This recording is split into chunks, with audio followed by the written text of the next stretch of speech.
Oi, eu sou Vinícius, aluno de graduação em Engenharia Elétrica pela UFRJ.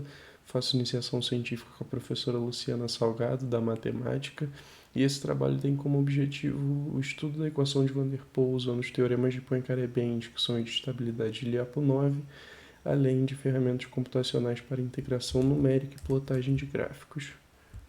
Como motivador físico para essa análise, a gente pode usar um circuito RLC, que é um circuito elétrico com componente resistivo, um indutivo, um capacitivo e uma fonte de força eletromotriz, como uma bateria. O resistor deve ter um caráter não ôhmico ou não linear, e por meio da lei de Kirchhoff a gente pode chegar na equação de Van der Pol, que é essa equação, e quando o valor do parâmetro epsilon for nulo, ela se reduz ao EDO que modela uma oscilação pendular, cuja solução é cossenoidal, e para epsilon diferente de zero é conveniente a gente dividir essa equação num sistema de duas EDOs de primeira ordem. Inicialmente a gente observa se tem soluções de equilíbrio, que são estados que não se alteram com o tempo. Nesse caso, apenas a origem é um ponto de equilíbrio e acontece quando o capacitor está descarregado e não há corrente no circuito. Para determinar a estabilidade do ponto de equilíbrio, a gente calcula os autovalores da matriz jacobiana aplicada nesse ponto. E se um ponto de equilíbrio tem todos os autovalores com a parte real negativa, ele é um ponto de equilíbrio estável. E se um ponto de equilíbrio tem todos os autovalores com a parte real positiva, ele é um ponto de equilíbrio instável. Essa é a matriz da equação, a matriz jacobiana da equação de Van der Pol aplicada na origem. Os autovalores são dados por lambda e eles assumem valores reais caso epsilon seja maior ou igual a 2, ou complexos conjugados se epsilon for menor do que 2. Usando ferramentas computacionais como Octave, a gente pode gerar um campo de vetores da equação de Van der Pol e analisar o comportamento de suas soluções para diferentes valores de epsilon. A gente percebe que para um ponto inicial x igual a 0 e y igual a 2, quando epsilon for negativo, a trajetória tende à origem, então a origem nesse caso é um ponto de equilíbrio estável. Já para epsilon positivo, a gente percebe que uma trajetória com ponto inicial próximo à origem tende a se afastar dela, então a origem é um ponto de equilíbrio instável. Isso a gente já podia perceber pela análise dos autovalores da matriz jacobiana. Aqui a análise é feita no R2 e, de acordo com Poincaré, um ciclo limite é uma trajetória fechada e isolada que pode aparecer no retrato de fases de sistemas não lineares e é classificada em 3 tipos. Estável, quando as trajetórias vizinhas internas e externas se aproximam. Instável, quando as trajetórias vizinhas se afastam. E semi-estável, quando as trajetórias se aproximam por um lado e se afastam por outro.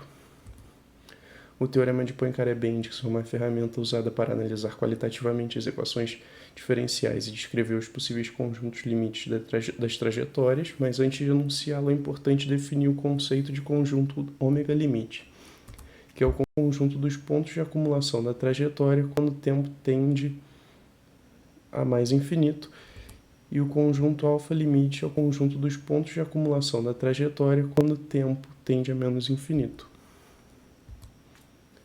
O teorema de Poincaré-Bendix, então, supõe um aberto contido no R2 e um campo vetorial de classe C1 com um número finito de pontos de equilíbrio, sendo P um ponto tal que uma trajetória positiva está contida num compacto desse aberto. Então, se o conjunto ômega limite contém apenas pontos de equilíbrio, ele é apenas um ponto de equilíbrio. Se o conjunto ômega limite contém apenas pontos regulares, ele então é uma única trajetória fechada. E se o conjunto ômega limite é formado por pontos de equilíbrio e trajetórias regulares, tanto no futuro como no passado, as trajetórias regulares tendem a pontos de equilíbrio. Mais uma vez, usando ferramentas computacionais, a gente pode analisar o ciclo limite da equação de Van der Pol para um ponto inicial qualquer. E para epsilon igual a 2, a gente percebe que um ponto inicial próximo à origem, a trajetória tende a se afastar da origem, então, por ser um ponto de equilíbrio instável. A trajetória com ponto inicial exatamente na origem permanece nela, por ser um ponto de equilíbrio. E a trajetória com ponto inicial fora do ciclo limite tende ao ciclo limite. Como o valor de x da equação de Van der Pol é diretamente proporcional ao valor da corrente nas placas do capacitor, e inicialmente o capacitor está se carregando, a gente pode analisar quando x for muito menor do que 1, a parte quadrática dessa equação pode ser aproximada a zero, e isso modela um oscilador harmônico linear amortecido negativo. O caráter negativo é dado pela não linearidade do resistor, e à medida que x cresce, se ele se tornar muito maior do que 1, a parte constante dessa equação pode ser aproximada a zero, e isso modela um oscilador amortecido. O ciclo limite é então uma região de equilíbrio instável em torno da qual esses dois tipos de oscilações ocorrem. As funções de Lyapunov podem ser usadas para análise de pontos de equilíbrio de equações. No caso, a gente vai analisar para o caso da equação de Van der Pol. Então, seja f um campo de vetores não aberto contido no Rn e há uma vizinhança do ponto de equilíbrio de f, a gente vai considerar V uma função que leva de A nos reais, uma função de Lyapunov para f no ponto de equilíbrio, se ela aplicada no ponto de equilíbrio for nula e positiva fora do ponto de equilíbrio, e se ela aplicada na trajetória for não crescente. Além disso, pelo teorema de estabilidade de Lyapunov, se ela for apenas não crescente, o ponto de equilíbrio é estável. E se ela for estritamente decrescente, o ponto de equilíbrio é assintoticamente estável.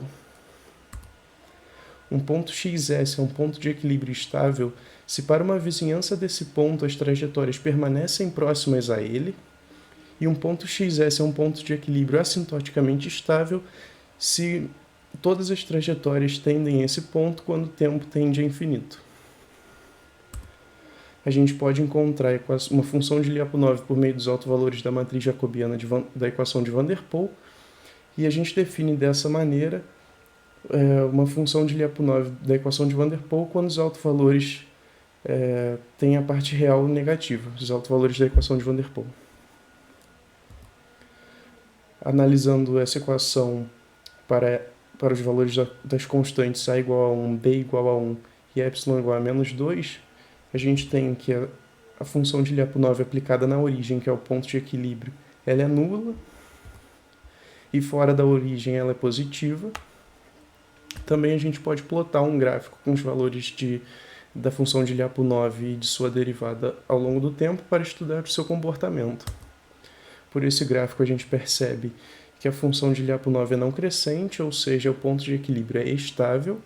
Além disso, a gente mostra que essa equação definida no slide anterior é de fato uma função de Lyapunov. Esse foi o programa feito em Octave para integração numérica da equação de Van der Pol e para gerar o retrato de fases. Essas são as referências. E obrigado pela atenção.